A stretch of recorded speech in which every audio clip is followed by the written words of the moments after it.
Graça e paz, igreja. A pedido do nosso pastor, estou gravando esse vídeo, né, com uma breve reflexão. Né? Hoje eu estava refletindo sobre esse texto que se encontra em Mateus, no capítulo 5, versículo 30, que diz assim: se a tua mão direita te escandalizar, corta e atira para longe de ti, porque te é melhor que um dos teus membros se perca do que todo o seu corpo seja lançado no inferno. Pensando nisso, eu fico imaginando o seguinte: se alguém lhe propusesse, né, pagar 100 mil reais pelo seu dedo mindinho da mão esquerda, você venderia? Eu acho que não, né? Mas e se fosse 1 milhão de reais? Imagine que é o dedo mindinho, não vai lhe fazer falta. E é da sua mão esquerda, né? A maioria das pessoas são destros, mas se você for canhoto, imagine que seja o dedo mindinho da mão direita. Eu tenho certeza que não, porque a gente tem esse apego, né, com o nosso corpo.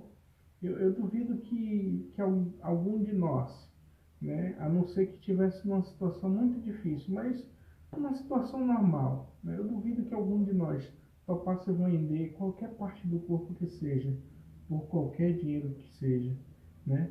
Porque imagine o seguinte, é muito valioso, não é? Só que o Senhor Jesus, ele diz que a nossa santidade, a nossa salvação é mais valioso que isso. Porque a recomendação dele, que está nesse texto, é que se existe parte do nosso corpo que nos leva a pecar, então é melhor a gente lançar ela fora do que ir para o inferno. É interessante porque a gente às vezes não para pensar nesse texto, né? Porque qual o valor da sua santidade? Qual o valor da tua salvação? É interessante pensar nisso, porque às vezes no dia a dia a gente não para pensar em relação a isso, né? Sobre o quanto custa, o quanto custou Jesus morrer na cruz, o quanto custou o sangue dele. A Bíblia diz que fomos comprados por algo sem preço. É para que a gente possa parar para refletir nessa hora.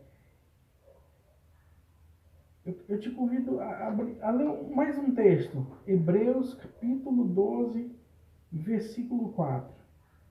Diz assim: considerai, pois, aquele que suportou tais contradições dos pecadores contra si mesmo, para que não enfraqueçais, desfalecendo em vosso ânimo.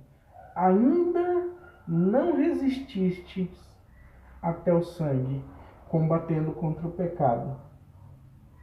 O apóstolo Paulo ele coloca nesse texto que a nossa última linha de defesa é o nosso sangue. Sabe, sangue na Bíblia é algo muito sagrado. O Senhor, ele diz lá no início a Caim que o sangue de Abel clama da terra. O Senhor diz ao seu povo que eles não podiam comer a carne com sangue. Quando há a reunião entre os 12 apóstolos e o apóstolo Paulo para definir as regras que seriam impostas, né? Os mandamentos que seriam impostos aos gentios, o primeiro mandamento é: não coma carne com sangue. Porque sangue, queridos, para a Bíblia é a vida. No sangue está a vida. E quando o apóstolo Paulo diz que a gente ainda não resistiu até o sangue contra o pecado, é porque a nossa vida, ela não é mais valiosa do que a nossa salvação. Porque imagine que há grandes milagres na Bíblia. Imagine só Sadraque, Mesaque e Abednego. Imagine só Daniel. Vamos pegar esses dois exemplos. Sadraque, Mesaque e Abednego, os três foram parar na fornalha de fogo. E na fornalha de fogo eles foram parar, porque eles não quiseram desobedecer a Deus. Eles disseram, nós abrimos mão da nossa própria vida, mas nós não vamos desobedecer a Deus. Daniel disse, eu abro mão da minha própria vida, mas eu não vou deixar de buscar o meu Deus. Mas o quanto Deus é valioso para você, o quanto Deus é valioso para nós. Imagine, pare para pensar por um momento. É tremendo aquilo que Sadraque, Mesaque, Abednego e Daniel viveram. Mas e nós? Nós não vamos viver esse nível de milagre? Ah, queridos, para isso a gente precisa desse nível de intimidade, desse nível de, posso até dizer, sacrifício, sabe? Eles abriram mão da sua própria vida, mas não desobedeceram a Deus. Imagine que o Senhor Jesus, quando Ele coloca que é melhor a gente arrancar parte do nosso corpo do que perder o corpo inteiro no inferno, é claro que não é um texto literal, mas ele só está nos passando uma ideia do quanto a gente tem que resistir, quanto a gente tem que lutar contra o pecado. Mas às vezes a gente se deixa levar por pequenas coisas. Como eu já falei no outro áudio que eu mandei para vocês aí no grupo.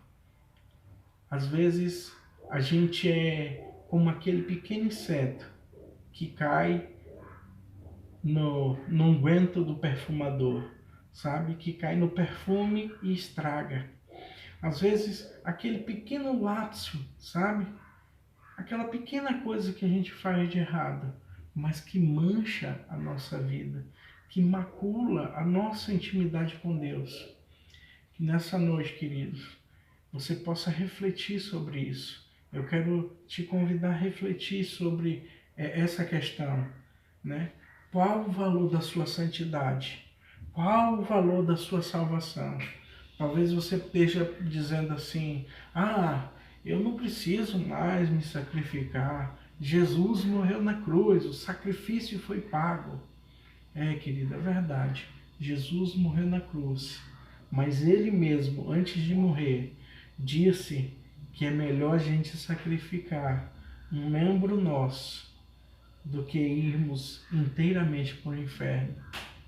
Se esse é o nível que o Senhor nos colocou, então a gente realmente precisa repensar a maneira como nós estamos lidando com a vida. Imagine que a gente muitas vezes toma decisões e anda por caminhos que Deus não concorda.